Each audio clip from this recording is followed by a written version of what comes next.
Creative family कैसे हो आप? होप सो गाइस कि आप सब जो है वो बहुत बहुत अच्छे होंगे और आप मेरी स्टोरी लाइन को जो है वो काफ़ी ज़्यादा एंजॉय जो है वो करते होंगे। तो गाइस मेरे एक स्टोरी जो है वो ऑलरेडी जो है वो फिनिश हो चुकी है।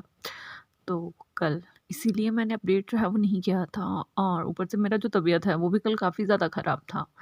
मैं रिकॉर्ड जो है वो नहीं कर पाई थी, बट आज मैं आपके लिए जो है वो रिकॉर्ड कर रही हूँ। आज का पार्ट काफ़ी ज़्यादा छोटा होने वाला है बिकॉज़ आज मेरा शेड्यूल जो है वो थोड़ा-सा जो है वो बिज़ी है, तो होप कि आप जो है वो मेरी मजबूरी को जो है वो समझेंगे एंड मेरी इस न्यू स्टोरी लाइन को जो है वो एन्जॉय करेंगे। न्यू स्टोरी लाइन जो है वो एक फंक्शन हमारी एफएफ जो है वो होने वाली है। फंक्शन के साथ-साथ ये एक ओमेगा वर्स होगा। नेम होगा हमारी स्टोरी का द प्रिज़नर। नाम से ही पता लग रहा है कि यहाँ पे कोई ना कोई तो प्रिज़नर होने वाला है। तो अब देखना हमें अच्छा लगेगा या फिर इंटरेस्टिंग रहेगा कि आगे जाके कौन जो है वो प्रिजनर बनता है और उसकी लाइफ कैसे चलती है। स्टोरी की स्टार्टिंग में यहाँ हमें एक ऑर्फनेज जो है वो दिखाया जाता है। ये बहुत सालों पहले की बात है जहाँ बहुत सारे बच्चे जो थे ना वो बेघर थे। एक ऑर्फनेज जो है वो सडनली किसी बहुत बड़े हायर ने जो है उस ज़मीन को जो है ना वो अपने कंस्ट्रक्शन के अंडर लेके जो है उस ऑर्फनेज को जो है ना वो रातों रात जो है वो बर्बाद कर दिया था, जिसकी वजह से काफ़ी ज़्यादा बच्चे जो थे ना वो बेघर हो चुके थे। वो रात के समय रोड पे जो थे ना वो चल रहे थे। तभी अचानक बारिश जो है वो स्टार्ट हो जाती है। वो बच्चे बारिश स्टार्ट होने के बाद इधर-उधर जो है वो भागने लगते हैं। इधर-उधर भागते ही तभी आगे से एक गाड़ी जो है वो आ जाती है, जिसकी वज़ह से एक बच्चे को जो है ना वो हल्का-सा चोट जो है वो लग जाता है, जिसे देख के काफ़ी ज़्यादा मतलब उसे लग गया था। सारे काफ़ी ज़्यादा हैरान हो चुके थे, काफ़ी ज़्यादा डर चुके थे। लेकिन वहीं एक लड़की थी जो जल्दी से जाके जो है ना उस बच्चे को जो है ना वो पकड़ती है और उससे कहती है कि "जंगचा तुम कैसे हो? क्या तुम ठीक हो?" तो गाइज़ यहाँ ये चीज़ सुन के हमें पता लग जाता है कि जो लड़की है वो यहाँ पे ऑनली होने वाली है। और वहीं उस गाड़ी के अंदर जो है वो एक फैमिली जो थी वो बैठी हुई थी, जहाँ पे जब उस फैमिली का मतलब जो हेड है वो जो है वो बाहर आता है और वो उससे कहता है कि ओह सॉरी सॉरी सॉरी, मैंने देखा नहीं, वो एक तो बारिश इतना ज़्यादा हो रहा है, मुझे मुझे पता नहीं लगा, आई एम सो सॉरी, कहीं ना कहीं लगी तो नहीं है। तभी जो हमारी आंली है वो उसकी तरफ देखती है और उससे कहती है इट्स ओके अंकल, मैं देख लूँगी, आप जाइए। जैसे ही मतलब वो लड़की इतने पोलाइटली उसे जो है वो जवाब देती है, उसे काफ़ी अच्छा लगता है कि क्या आज की डेट में भी ऐसे बच्चे होते हैं। तभी वो पर्सन जो है वो यानली से पूछता है कि तुम्हारे मॉम डैड कहाँ है? तुम यहाँ ऐसे इतने सारे बच्चे, तुम यहाँ क्या कर रहे हो?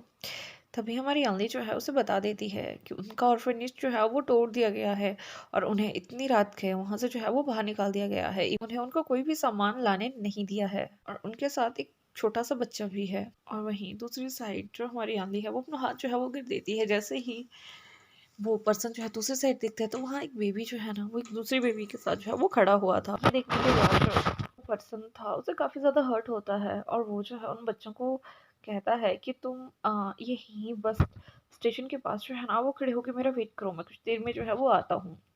जिसके बाद वो जल्दी से वहाँ अंदर बैठ के जो है वो पहले तो फर्स्ट एड बॉक्स निकाल के जो है वो यानली के पास देता है और उससे कहता है कि मुझे तुम बहुत समझदार लग रही हो, तुम पहले अपने भाई को फर्स्ट एड जो है वो करो, मैं जस्ट अभी 15 मिनट में जो है वो वापस आता हूँ। ये सुनने के बाद जो हमारी अनली है वो उनकी तरफ देख के जो है वो नोट करती है, जिसके बाद वो पर्सन जाके जो है वो गाड़ी में बैठ जाता है। वहीं उस पर्सन की वाइफ और उसका बेटा जो थे उसकी तरफ देख रहे थे, तब भी वो पर्सन उनको बात सब चीज़ें जो है वो बता देता है जो भी अनली ने उसे बताई हुई थी। ये सुनने के बाद उस पर्सन की वाइफ को भी काफ़ी ज़्यादा हर्ट होता है कि कोई इतना ज़्यादा निर्दयी जो है वो कैसे हो सकता है। और वहीं दूसरी साइड जो उनका लड़का था वो तो बस ये सुनने में ये कर रहा था कि वो कब जैसे उस लड़की का जो है वो नाम लेगा। लेकिन जब उसके बाबा वैसा नहीं करते हैं तो वो लड़का जो है ना वो खुद ही पूछ लेता है कि वो लड़की कौन थी बाबा। तभी वो मतलब जो उस लड़के का फादर है वो उसे बताता है कि वो उस ऑर्फनेज में सबसे बड़ी है और अभी वो उन सबको अपने साथ लेके जो थी वो चल रही थी, बट बारिश लगने की वजह से बच्चे जो है ना वो इधर उधर भागना जो है ना वो शुरू करती है, जिसकी वजह से वो उसका खुद का भाई था जिससे जो है वो हल्की सी चोट आ गई। ये सुनने के बाद जो उसके फादर है वो उस लड़के की तरफ देखते हैं। तभी वो उसकी तरफ देख के कहते हैं कि क्या हुआ, क्या तुम्हें वो पसंद है? तभी वो लड़का जो है ना वो अपने डैड की तरफ देखता है और उसे कहता है कि डैड ऐसा कुछ नहीं है, बस मुझे वो क्यूट लगी। तो फिर उसका डैड कहता है कि हाँ वो काफ़ी ज़्यादा इंटरेस्टिंग है और बात करने में वो बहुत ज़्यादा मैच्योर है। उसके बाद जैसे ही वो लड़का उस मतलब अपने पापा के मुँह से उसकी तारीफ सुनता है वो कहता है कि सच में। तभी उसके पापा कहते हैं कि वो लड़की मुझे बहुत ही ज़्यादा समझदार जो है वो लग रही है और उसका भाई भी। चलो अब देखते हैं कि आगे क्या होता है, लेकिन मैं उनकी हेल्प जो है वो करना चाहता हूँ। तभी उस पर्सन की वाइफ कहती है कि हाँ मुझे भी लगता है कि हमें उनकी हेल्प जो है वो करनी चाहिए। तभी वो उन्हें बताती है कि जो हमारी बिल्डिंग है वहाँ पे जो मतलब पूरी कंस्ट्रक्टेड है वो तो खाली ही है, क्यों ना हम वहाँ पे अपना एक ऑर्फन जो है वो खोल दें। ये सुनने के बाद वो पर्सन कहता है कि ये तुम सही कह रही हो। जिसके बाद वो उन दोनों को जो है वो जल्दी से घर छोड़ता है। घर छोड़ने के बाद वो एक कैब लेके वहाँ से जो है वो निकलता है और उसके साथ में वो एक बहुत बड़ा-सा ट्रैक्स भी अपने साथ जो है वो ले जाता है। जिसके बाद वो अगेन जब वहाँ पहुँचता है तो वो देखता है कि सभी जो बच्चे हैं वही बस स्टॉप पे बैठ के जो है उनका इंतज़ार कर रहे हैं। तभी जैसे ही वो लड़की जो है उसको देखती है कि वो अंकल जो है वो अगेन वहाँ पहुँच चुके हैं, वो काफ़ी ज़्यादा खुश होती है। तो वो उनकी तरफ देख के जो है वो बो के कहती है कि थैंक्स सर, मैंने नहीं सोचा था कि ऐसा कुछ होगा, लेकिन आप हमारी इतनी मदद कर रहे हैं। तभी वो पर्सन उससे कहता है कि इट्स ओके, इसमें थैंक्स की कोई बात नहीं है, मैं बस ये करना चाहता हूँ अपनी खुशी के लिए। इसके बाद वो पर्सन उन सभी को जो है बस में बैठने के लिए जो है वो कह देता है।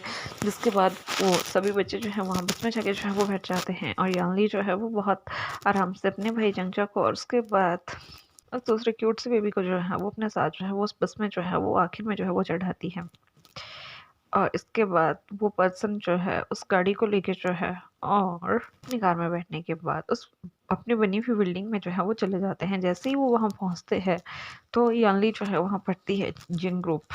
गाइस ये जो हमारी फैमिली है ये जिन फैमिली है और यहाँ अब वो जिन फैमिली के अंदर आने वाले ऑर्फनेज में जो है वो रहने वाले हैं। अब उस ऑर्फनेज का ऑनर जो है वो मैडम जिन जो है वो बन जाते हैं, बिकॉज जो मिस्टर जिन थे उन्हें तो काफ़ी ज़्यादा मतलब अपना ऑफिस का वर्क देखना होता था और इधर उधर के वर्क देखने होते थे, लेकिन वो काफ़ी ज़्यादा अब उन बच्चों को जो थे वो केयरस करते थे और उन्हें जो है वो यानली बहुत ही ज़्यादा पसंद थी। समय बीतता है, अब यानली जो है वो 21 ईयर ओल्ड की जो थी वो हो चुकी थी और वहीं हमारे जिन जिश्वर वो भी 25 ईयर ओल्ड जो थे वो हो चुके थे और यहाँ अब उसके फादर चाहते थे कि वो जो है वो शादी के लिए यहाँ जो हम हरियाणवी है और जो जिन जिसमें है वो एक दूसरे को जो है वो लाइक करते हैं। इस चीज़ से किसी को भी कोई भी दिक्कत नहीं था, बिकॉज जो हमारी यानली है वो बेहद समझदार और एक संस्कारी लड़की है और जो हमारी मैडम जिन है वो उसे बहुत ज़्यादा पसंद करती हैं। इसीलिए वो इस शादी के लिए जो है वो मतलब उस अपने बेटे से जो है वो बात करते हैं।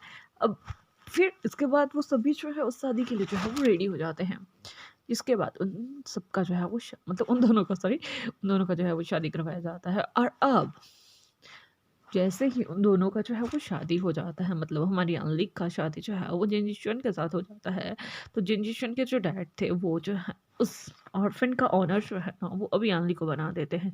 जैसे ही अनली को ये चीज़ पता लगती है उसे काफ़ी ज़्यादा मतलब हैप्पीनेस भी हो रही थी, उसे हर्ट भी हो रहा था कि वो उस पे इतना ज़्यादा भरोसा करते हैं, एक ऑर्फन लड़की पे वो इतना ज़्यादा भरोसा करके उन्होंने अपने बेटे से मतलब उसकी शादी करवा दी और अब वो इतना बड़ा वो प्रोजेक्ट टाइप मतलब उसे दे रहे हैं, तो वो मतलब उस पे कितना ज़्यादा भरोसा करते हैं। ये चीज़ देख के हमारी आंली को काफ़ी ज़्यादा जो है ना मतलब हैप्पीनेस होती है। उसने आज तक कभी भी ये चीज़ फ़ील नहीं करी थी, बिकॉज़ वो सबसे बड़ी थी। उसने हमेशा छोटों को देखा है, लेकिन बड़ों का प्यार उसने बहुत कम देखा था। जब वो बच्चों के साथ रहती थी, तो वो मैडम लैन के साथ भी मतलब कम ही घुलती-मिलती थी और मिस्टर लान वो भी उससे कम ही मिला करते थे। जिनजिशन वो तो ऑब्वियसली बात है कि अपनी स्टडी में रहेगा। उसके बाद वो भी अपनी स्टडी में जो है वो आना-जाना जो थी वो स्टार्ट हो चुकी थी।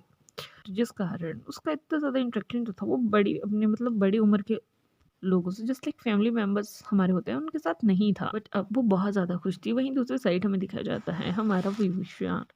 गाइस जो स्टोरी की स्टार्टिंग में जो छोटा सा बच्चा था वो हमारा विभूषण था। हमारा विभूषण जो है वो एक ऑर्फन था। कोई जब हमारे विंग जो है वो पैदा हुआ था तो कोई उसे वहीं ऑर्फनेज के बाहर जो पहला वाला ऑर्फनेज था उसके बाहर डस्टबिन में जो थे वो डाल गए थे और हमारी यानली ही उसे वहाँ से जो है वो उठा के लाई थी और वो उसे अपने भाई जितना ही प्यार किया करती थी। और वहीं जो हमारा चंचा था वो हमारे विंग को पसंद तो करता था लेकिन इतना खास नहीं, बिकॉज उसे कभी भी ये पसंद नहीं था उसकी बहन जो है वो उसका प्यार जो है वो इतना ज़्यादा मतलब बाँट के मतलब सभी में बाँटती है और उसे सबसे कम प्यार मिलता है, वो ऐसा सोचा करता था। जिसकी वज़ह से उसकी ज़्यादा जो थी वो हमारे विंग के साथ नहीं बढ़ती थी। यहाँ हमारा विंग जो है ना वो एक ओमेगा है और जो हमारा जंग जो है वो एक अल्फ़ा है, वहीं दूसरी साइड जो हमारी यानली है वो भी एक ओमेगा है। और यहाँ जो हमारा विंग है वो अपनी लाइफ़ में सिर्फ़ यानली को ही मानता है, यानली के अलावा वो अपनी लाइफ़ में किसी को भी कोई ऐसी इम्पोर्टेंट जगह नहीं देना चाहता है। उसे पता है कि पूरी लाइफ़ जो है ना, पूरी दुनिया जो है ना,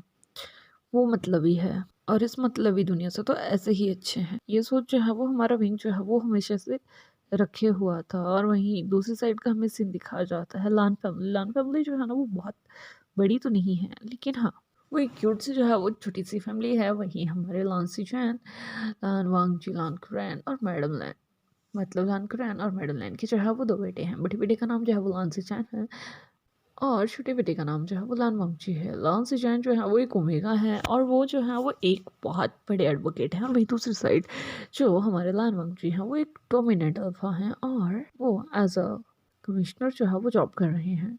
वहीं दूसरी साइड जो हमारे लान क्यूरैन है वो भी एज अ कमिश्नर ही सोच लो, जो उससे बड़ी पोस्ट होती है उस पोस्ट पे जो है वो जॉब कर रहे हैं। मतलब वो जो है वो अपने बेटे के जो है वांगजी के जो है वो सीनियर हैं, तो वो उस पोस्ट पे जो है वो काम कर रहे हैं। मतलब यहाँ जो हमारा वांगजी और कुरैन है वो जो है वो पुलिस में है और वहीं दूसरी साइड हमारी जो मैडम लैन है वो हाउसवाइफ है और वो अपनी फैमिली से जो है वो काफ़ी ज़्यादा खुश हैं। यहाँ जो हमारा जिन और फर्निश था वो हमारी लान फैमिली की का जो मेंशन है वो उसके साथ में ही था। और यहाँ जो हमारी मैडम लैन थी उसकी भी हमारी यानली के साथ जो थी वो काफ़ी ज़्यादा बढ़ती थी। लेकिन यहाँ जो हमारा वांगजी था उसकी हमेशा से एक ही ओमेगा पे या एक ही पर्सन पे जो थी वो हमेशा से नज़र रहती थी, लेकिन उसने आज तक कभी उससे बात नहीं करी है। बिकॉज सब जानते हैं हमारे वांगजी का नेचर जो है वो कितना ज़्यादा रूड है और उसी नेचर की वजह से वो कभी भी उस पर्सन से जो है ना वो बात नहीं कर पाया है। गाइस, आगे ये देखना जो है वो इंटरेस्टिंग होगा कि क्या वो उस पर्सन से जो है वो बात करेगा